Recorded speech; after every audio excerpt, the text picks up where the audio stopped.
बिस्मिल्लाहिर्रहमानिर्रहीम। अस्सलाम वालेकुम व्यूअर्स, आप देख रहे हैं डाइनिंग और मटका फ्राइज़ या पिज़्ज़ा फ्राइज़ अब आप मार्केट रेट से भी बहुत ही कम खर्च में घर में बना सकते हैं। इसमें हम ओवन का बिल्कुल भी इस्तेमाल नहीं करें। अगर आप घर में रह के कम खर्च में अच्छा मुनाफा कमाना चाहते हैं तो ये परफेक्ट रेसिपी है। रेसिपी पसंद आए तो चैनल को सब्सक्राइब कर दें।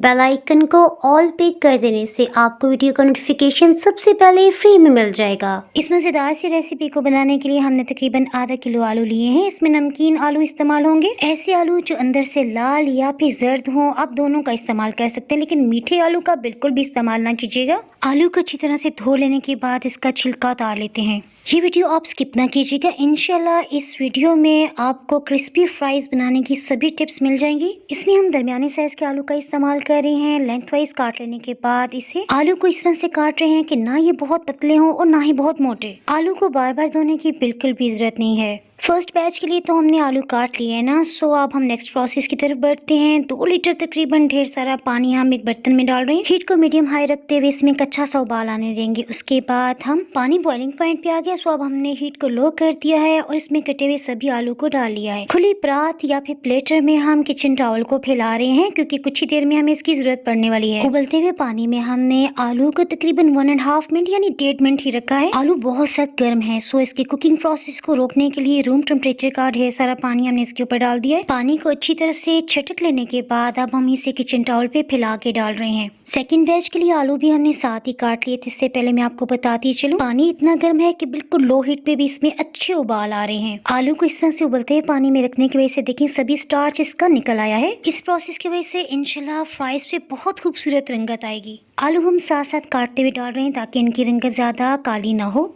पानी खूब बॉइलिंग पॉइंट पे है। सो सेकंड बैच को हमने सिर्फ 1 मिनट के बाद ही निकाल लिया और पहले की तरह इसके कुकिंग प्रोसेस को रोकने के लिए रूम टेम्परेचर का पानी डाल लेने के बाद छटकते हुए हमने किचन टॉवल पे फैलाते हुए डाल रहे हैं। किचन टॉवल की वजह से इसका सभी एक्स्ट्रा पानी जज्ब हो जाएगा। अभी आलू बहुत सख्त गर्म है। नेक्स्ट प्रोसेस की तरफ बढ़ने से पहले कटे हुए आलूओं को हम प्लेटर में शिफ्ट कर देते हैं। आलू को उबलते हुए पानी में बहुत ज्यादा देर के लिए आपने बिल्कुल भी नहीं रखना, वरना इस स्टेज पे आलू टूटने लग जाएंगे और आप परेशान हो जाएंगे।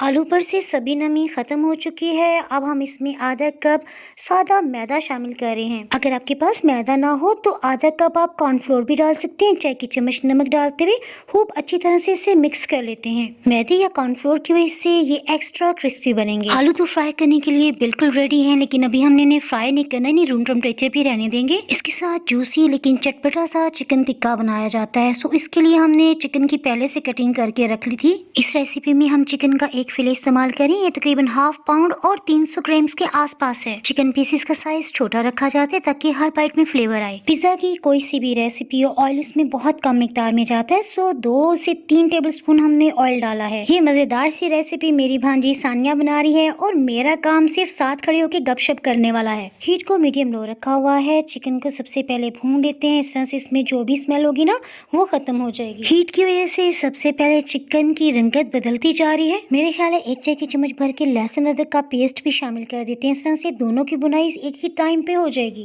गोश्त चाहे बीफ, मटन या चिकन का हो, इसके अंदर कुदरती पानी होता है। चिकन को हम इतनी देर तक सौटे करेंगे जब तक इसका सभी पानी खुश्क ना हो जाए और इस पे हल्की सी सुनहरी रंगत आ जाए। इस तरह से चिकन में जो भी स्मेल होगी ना वो भी खत्म हो जाएगी और इसमें रोस्टेड फ्लेवर ट्रैप हो जाएगा। कैमरे को जूम किया ताकि आप अच्छी तरह से देख सकें। देखें चिकन में से ऑयल रिलीज हो गया है। सो हमने आधी चाय की चम्मच नमक और 1 चाय की चम्मच भर के चिली फ्लेक्स शामिल किए। ये जायके में बहुत तीखे हैं। आप इसे मजीद स्पाइसी बनाने के लिए 1 चाय की चम्मच भर के चिकन टिक्का मसाला भी शामिल कर सकते हैं। बातें करते करते 1/4 टीस्पून हमने गर्म मसाला पाउडर और 1 चाय की चम्मच भर के अधकुटा खुश्क धनिया डाल लेने के बाद अब हम 2 से 3 चम्मच पानी डाल रहे हैं ताकि मसाले जलने ना पाए। इसमें मैं आपको बताती चलूँ, मसाले शामिल करते हुए हमने हीट को बिल्कुल लो कर दिया था। सोया सॉस ये गोश्त की स्मेल खत्म करने के लिए स्पेशली इस्तेमाल किया जाता है। 2 खाने वाले चम्मच भर के डाले हैं। अगर आपके पास सोया सॉस नहीं है तो कोई बात नहीं, आप इसमें 1/4 टीस्पून हल्दी पाउडर शामिल करके अच्छी तरह से भून लें। हम इस रेसिपी में घर का बना हुआ अंडे के बगैर मायोनीज इस्तेमाल कर रहे हैं। अंडे और अंडे के बगैर मायोनीज किस तरह से बनाया जाता है इसकी रेसिपी अपलोड हो चुकी है।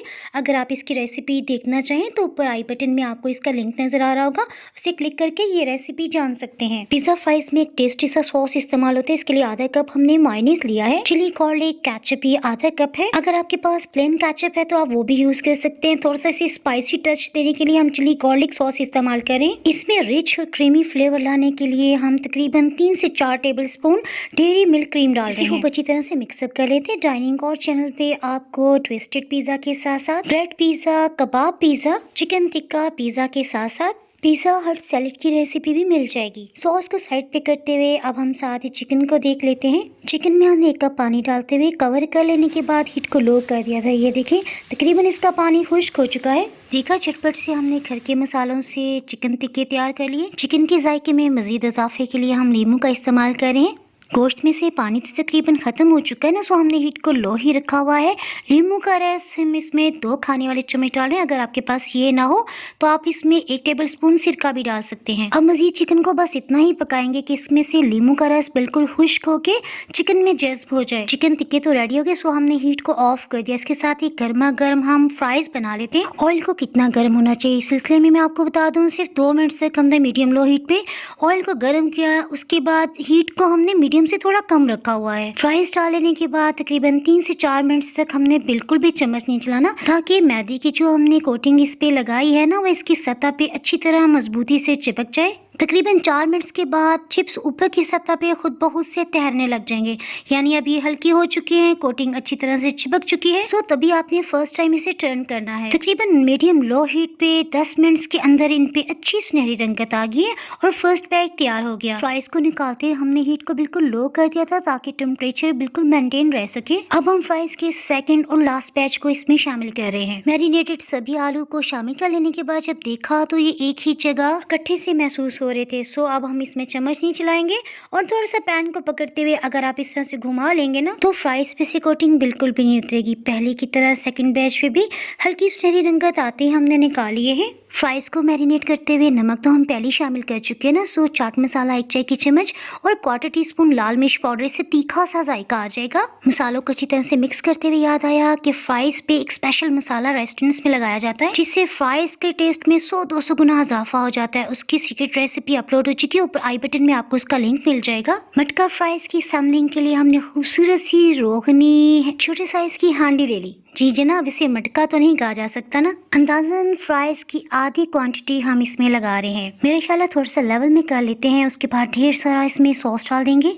अगर आप घर में बैठे बैठे कारोबार करना चाहते हैं तो इसमें मैं आपको यही टिप दूंगी। इसमें आपकी ज़्यादा लागत नहीं आएगी, यानी ज़्यादा खर्च नहीं होगा, लेकिन आपने क्वालिटी का ख्याल रखना है और मुनाफा आपकी सोच से ज़्यादा मिलेगा। बस आपने ये करना है, चिकन डालते ही आपने बिल्कुल भी कंजूसी नहीं करनी। एक दफ़ा कस्टमर का टेस्ट हेल्प हो गया ना, वो बार बार आपको इसी की डिमांड करेगा। चेडर चीज़ ग्रेट कर लेने के बाद हमने जितने भी बाकी चिप्स थे वो हमने इसमें शामिल कर दिए। सभी को लेवल में कर लेने के बाद बचने वाला सभी चिकन इसके ऊपर लगा रहे हैं। हांडी इसमें छोटे साइज़ की भी आपको मिल जाएगी, मीडियम साइज़ की भी। बस आपने ये करना है कि इसमें एक ग्लेस कोटिंग होनी चाहिए, यानी रोगनी हांडी बेस्ट रहेगी। सिर्फ मिट्टी से बना हुआ बर्तन आपने बिल्कुल भी परचेज नहीं करना। रिच और क्रीमी फ्लेवर के लिए दोबारा से सॉस इस पे डाल रहे हैं। आप इसमें मोज़रेला या चेडर जो भी आपके पास हो आप चीज़ इस्तेमाल कर सकते हैं। इसी सूरत में अच्छा ग्रेट होगा जब आपने इसे फ्रीज़र में रखा हुआ हो। खूबसूरत सी लुक और टेस्ट के लिए हमने चिली फ्लेक्स के साथ साथ ब्लैक ऑलिव्स के पीसेस लगा दिए हैं। ऑरिगानो, मिक्स हर्ब्स या थाइम्स जो भी आपके पास हो आप इस पे स्प्रिंकल कर सकते हैं। पिज़्ज़ा फ्राइज को खूबसूरत लुक देने के लिए आपके पास जिस रंग की भी शिमला मिर्च आप लगा सकते हैं। काफ़ी हद तक तो ये डेकोर होगी, लेकिन सेंटर का पार्ट मुझे कुछ खाली खाली लग रहा है। सो इसके लिए हमने लाल वाली शिमला मिर्च का एक पीस लिया। राउंड कट करने के लिए आप किसी ढक्कन का भी इस्तेमाल कर सकते हैं। हल्का सा प्रेस कर देने से देखें ये बिल्कुल गोल मटोल थोड़ा सा बड़ा पीस कट हो गया है। अब बिल्कुल ठीक है, देखें अच्छा लग रहा है ना। इसे बेक करने के लिए अगर आपके पास इलेक्ट्रिक ओवन है तो 180 डिग्री सेंटीग्रेड पे आप बेक कर सकते हैं। लेकिन यकीन जाने पतीले में बहुत कमाल का कलर आया और फ्राइज का क्रिस्पीपन बिल्कुल भी ख़त्म नहीं हुआ। ढक्कन से कवर करते हमने हीट को मीडियम हाई रखा ताकि इस पे अच्छा सा सुनहरी रंगत आ जाए। आपने इसमें एक बात नोट की कि हमने नीचे स्टैंड रखा है ताकि डायरेक्ट हीट से ये जलने ना पाए। मीडियम हाई हीट पे तकरीबन 20 मिनट्स के अंदर 20 मिनट में बहुत खूबसूरत सुनहरी रंगत आ गई। टेस्टी। डाइनिंग हॉल पे आपको क्रीम केक्स के अलावा टी टाइम केक्स की भी बहुत वैरायटी मिल जाएगी। ये रेड वेलवेट चीज केक हमने ईद मिलादुन्नबी के मौके पे बनाया। रेड वेलवेट केक की रेसिपी का लिंक ऊपर आपको आई बटन में से मिल जाएगा। कैरेट केक के साथ साथ आपको बर्थडे केक्स की भी बहुत सी वैरायटी मिल जाएगी। ये बर्थडे केक मैंने अपने बाबा की बर्थडे पे बनाया। इसमें आपको क्रीम को किस तरह से व्हिप किया जाता है, चॉकलेट की नाश किस तरह से बनती है, सभी की रेसिपीज मुकम्मल टिप के साथ अगर आप देखना चाहते हैं तो ऊपर आई बटन में आपको इसका लिंक मिल जाएगा। पिज्जा फ्राइज की रेसिपी अगर आपको पसंद आई हो तो लाइक और शेयर करना बिल्कुल भी ना भूलें। मजीद रेसिपीज के लिए अगर आप यूट्यूब पे देख रहे हैं तो नीचे आपको ब्लैक सब्सक्राइब का बटन नजर आ रहा होगा। उसके साथ साथ अगर आप नीचे बेल आइकन को भी प्रेस कर देंगे ना तो नई आने वाली वीडियो का नोटिफिकेशन आपको सबसे पहले फ्री में मिल जाएगा। Thanks for watching.